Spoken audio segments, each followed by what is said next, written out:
That's super cool.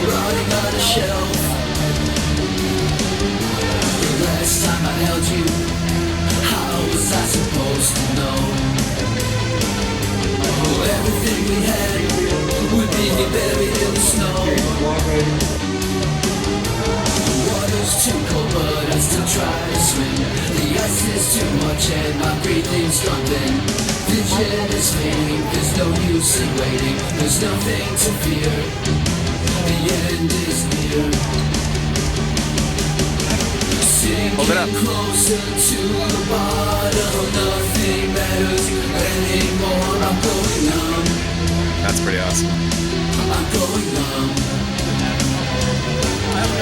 I can't feel you anymore, so why should I let you feel me? I could do 6 for 20. I know.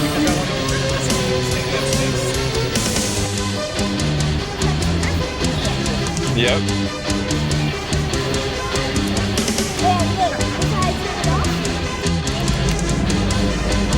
Screw that, look at how cool that is though. A box duo. God, they should have that. Was to hear your voice for a little while. I give you so much, and you give me nothing. Ignoring feelings, seeking convenience.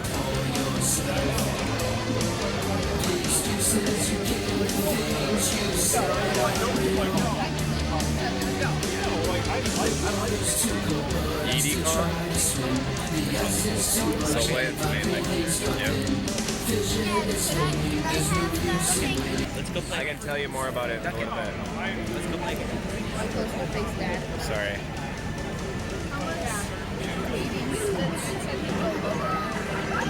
Oh, I know. I know. I said, oh, I know.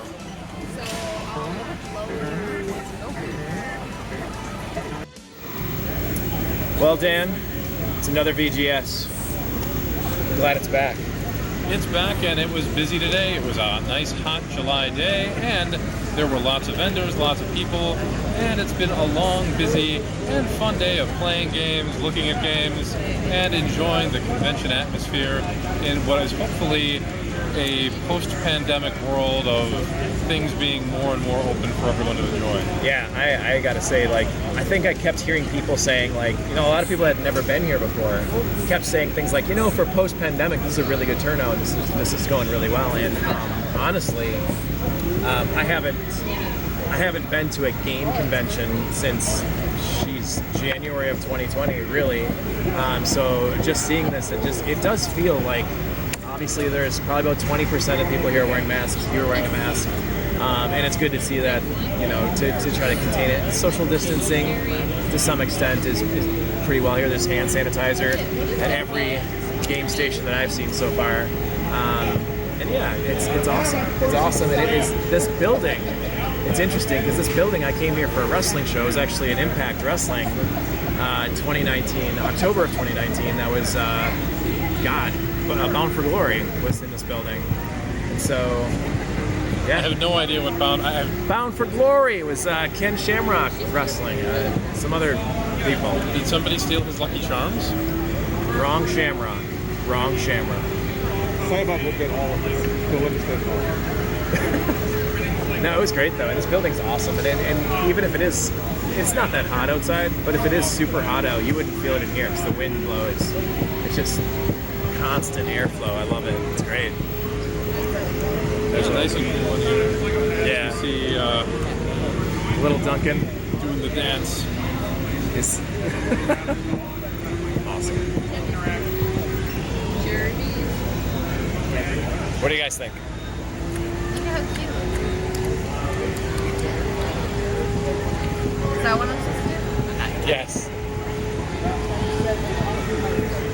Oh, Ni no Kuni, finally. You get to play the first one. Yeah. That's awesome. We have it on the PS3, but we don't have a PS3 set up to our TVs right now, so I just got the Switch, and I'm like, might as well.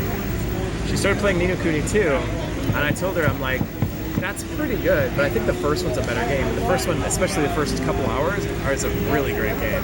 The second game is very good, good as well. I've really not finished it, but I played a good 8 or 9 hours into it and enjoyed what I played. Yeah. But unfortunately, with Japanese RPGs, there's that terrible tendency to where if you stop playing it for a week or more, you will forget where you left off in the game, and you're done. Yep. You're going to restart the game if you ever get around to replaying it from the beginning because you don't remember where you were or what you did. There are some games, I can't think of this. Is it? Well, they have like a little hint system. Sometimes it'll say like, remember, you went and talked to, Uldar in the Cave of Myth, and after doing that, you're now looking for the Rose of Infinite, mana, and then you'll be like, oh, I remember that now. Oh yeah, the Rose of Infinite Mana, that's right. Yeah. Oh man, there's something, is it Bravely Default or... God, it's another Square RPG that has that sort of pixelated style of game Are you thinking of like Octopath Traveler? Yeah, there's Octopath Traveler, and then there's Bravely Default 2 on the Switch, and then there's something else, and I can't remember which one it is, but we were doing an episode of Mojo Weekly, and John was telling me how it has something, whatever the new game is, it has something, a feature called auto-adventuring. Okay. Yes, okay, so get this. If you get to a point where you feel like you have to grind or you fight a boss and it's like you just get your ass kicked and you're like, well, what do I do now? You can auto-adventure where you put the game to auto-adventure, but then you can't play for 8 hours. Your party goes out and adventures and gets items, levels up, beats bad guys, all of the things that you would normally do when you're grinding, but then you get to come back and you're like, your party's like, woof, we're wiped out, we better rest for a day. And then you check your guys, and instead of when you set it up, you're level 9, well, now you're level 12. And you've got all these items, you got all these things, and it's like they went and auto-adventured for you to level up. So one thing that this kind of reminds me a little bit of is if you're familiar with Namco's DLC practices, Namco released a few Tales of games. There was another, I think it was maybe, no, it wasn't, I'm trying to recall the name of this, Eternal Sonata. I think sounds right to me. Yeah. And what they had is, let's say, for example, you also don't like grinding, and you're a little bit behind in levels. What you can do is pay money, and you can level up instantly. Real money. I remember Eternal Sonata, wasn't that an Xbox 360 game? That was an Xbox 360 game. I'd like to say there may have been a PS3 port of it. But I think Tales of Vesperia had a similar pay-to-win mechanic. So yeah. It's interesting. Yeah, I remember. I don't know if I've ever played Eternal Sonata, but I remember the box art. I can like see it and the font. Oh man, wasn't there Enchanted Arms? That was another Xbox 360. And I'd like to say that may have also come out on PS3. I think the PS3 version had some motion controls with the six-axis controllers. But well, that way you could use your Enchanted Arms to move around. That is what we would do. Good God. Yeah. So yeah, Enchanted Arms, Eternal Sonata, Ni no Kuni, Japanese role-playing games, and more at the Video Game Summit 2021 in Chicago. What is this?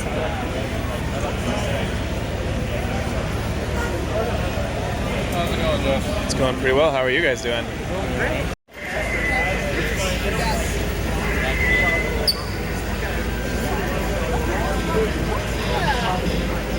This game's incredible. It is.